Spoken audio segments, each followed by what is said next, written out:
Shalom.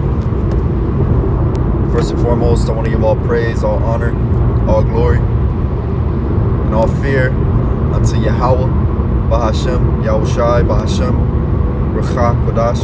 Alright, Yahweh is the true name of the Heavenly Father, and His name means He exists. And Yahushai is the true name of the only begotten Son, of whom we do worship. And His name means He's Savior, He Deliverer.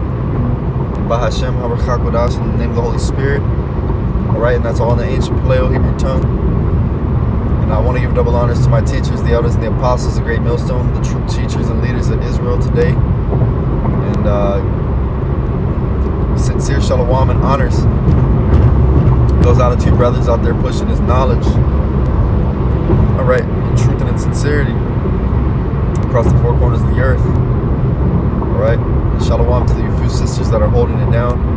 Right, in your households, keeping everything in order. And with that, we're going to get into a quick lesson.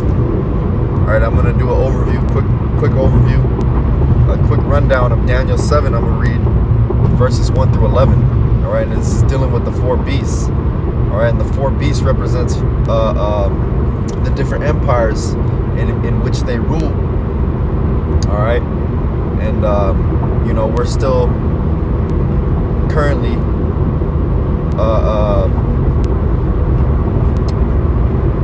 in the empire of the fourth beast, all right, which fell for a period of time, for a season of 1,000 years, but came back into power eventually. All right, and as you see on this photo, I got this photo right here. It says what empires and what order, and it starts out with the Assyrian in the middle. And it goes to the Babylonian, down to the Medo-Persian, to the Greek, and to the Roman. All right, and as you know what I'm saying, this is biblical right here. You know what I'm saying? This is Daniel 7 right here. All right, and we're gonna read that. We're gonna get into it. All right, so this is Daniel 7:1. In the first year of Belshazzar, king of Babylon, Daniel had a dream and visions of his head upon his bed. And then he wrote the dream and told the sum of the matters. Daniel spake and said, I saw in my vision by night, and behold, the four winds of heaven strove upon the great sea. And the four great beasts came up from the sea, diverse one from another. So this is the dream that Daniel had. All right. And this is what he saw. Verse 4. The first was like a lion and had eagle's wings. I beheld till the wings thereof were plucked. That's right, man. The first was like a lion and had eagle's wings. All right. And that's talking about the Assyrian Empire. All right. Because when you deal with the Assyrian Empire, this is what you have, the Assyrian griffin. All right. It's like a lion with eagle's wings. All right, so that's dealing with the griffin, the Assyrian griffin. And it says, I beheld till the wings thereof were plucked. All right, and they were plucked. All right, when the Babylonian Empire, all right, came and took over the Assyrians. All right, and then that's when they became the Assyria-Babylonian Empire.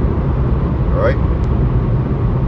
And it says, and made stand upon the feet as a man, and a man's heart was given to him. All right, and that's talking about Nebuchadnezzar. All right, and it says, and made stand upon the feet as a man, and he actually had that golden image, himself of himself. All right, standing.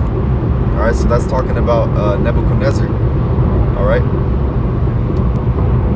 and verse 5 is going into the next piece. All right, and it says, and behold, another beast, a second, like to a bear, and it raised up itself on one side. All right, so this is talking about the Medo-Persian Empire. You see how it says that it raised itself upon its side, because first came the Medes, all right, and then came the Persians. All right, and it lifted itself upon one side, because the Persians were the ones that were in control. The Persians were the ones who had all the power. All right, And it continues to say, and it had 3 ribs in the mouth of it, between the teeth of it. All right, and those 3 ribs in the mouth, all right, is talking about the 3 areas, all right, in which they conquered.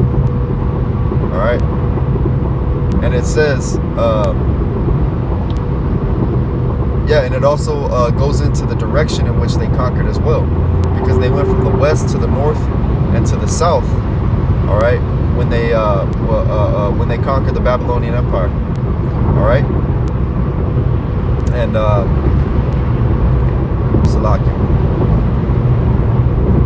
oh, the last part, and they said thus unto it, arise, devour much flesh.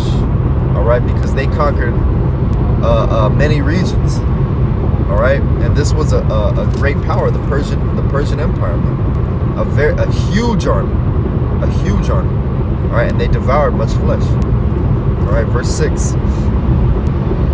After this I beheld, and lo, like a leopard, which had upon the back 4 wings of a fowl. All right, so this is talking about the Grecian Empire, man. The Greeks, Alex, and you know, it says like a leopard, because when you deal with Alexander the Great, he was known for wearing leopard skin, and he knew the prophecies. All right, you see, you put, this is Alexander the Great right here. Alexander the Great. He got the leopard.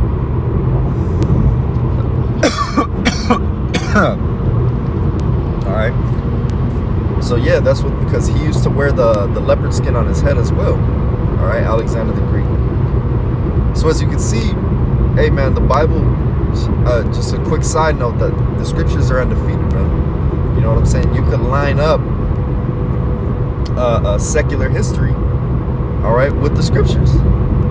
Okay, but let's continue. It says, which had upon the back of it 4 wings of a fowl. The beast had also 4 heads, and dominion was given to it, man. All right, so this is talking about Alexander and his 4 generals.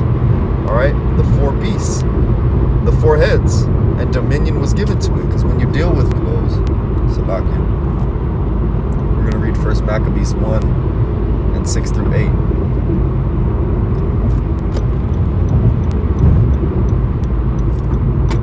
All right, so this is 1 Maccabees 1.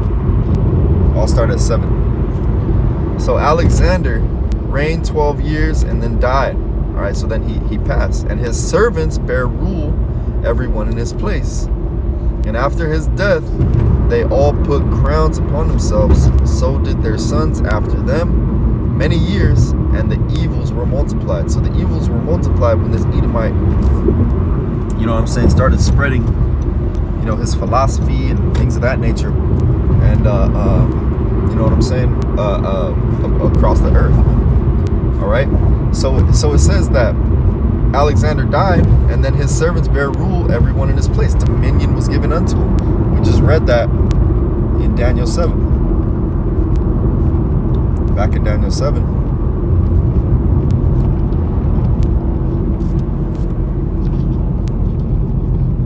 All right, so we read that.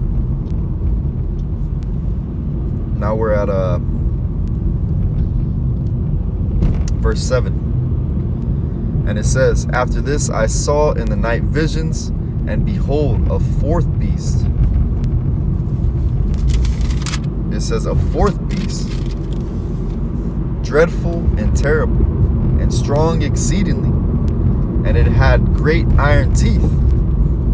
It devoured and brake in pieces. And that's right, man. This is talking about the Roman Empire. All right, because they had a very a strong military. All right, and it was they, and it says iron because this is what their swords were made out of as well. You know what I'm saying? A very light and powerful what's the word I'm looking for? Mineral.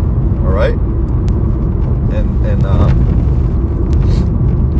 Salakia, I have to sneeze. And yeah, it's a very strong metal, as I was saying. You know what I'm saying? And that's what they built their swords with, and they actually took, you know what I'm saying, military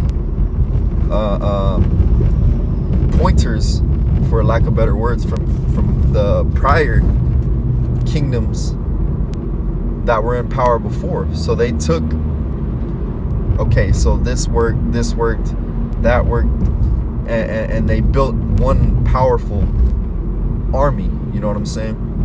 All right, so continuing. It devoured and break in pieces and stamped the residue with the feet of it. And that's right, they devoured and break in pieces. All right, because the Romans, all right, what did they like to do? They spread their philosophy across the four corners of the earth. And you could be accepted, all right, by the Roman Empire, you know what I'm saying, if you would just live by their standard, live by their rules. All right, because that's what it means when it says that they stamped the residue with the feet of it. They left their philosophies behind the places that they conquered. All right, and it says, and it was diverse from all the beasts that were before it, and it had 10 horns. All right, so you see, it says that it was diverse from all the beasts that were before it. And why is that? Because they switched up the style of running things. All right, you had a typical, what you call a typical a monarchy, all right, in which the king passed down the empire to his son, and then his son got his son's sons, and so on and so forth.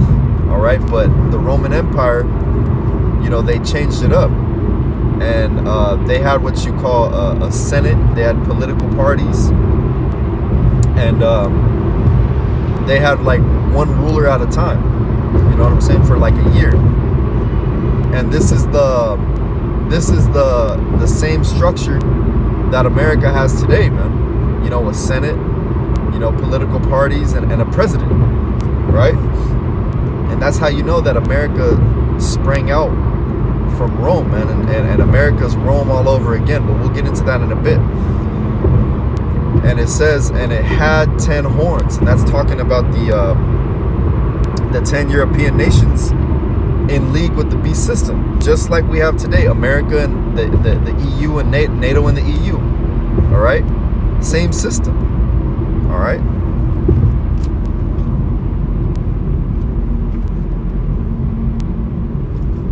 So it says, I considered the horns, and behold, there came up among them another little horn.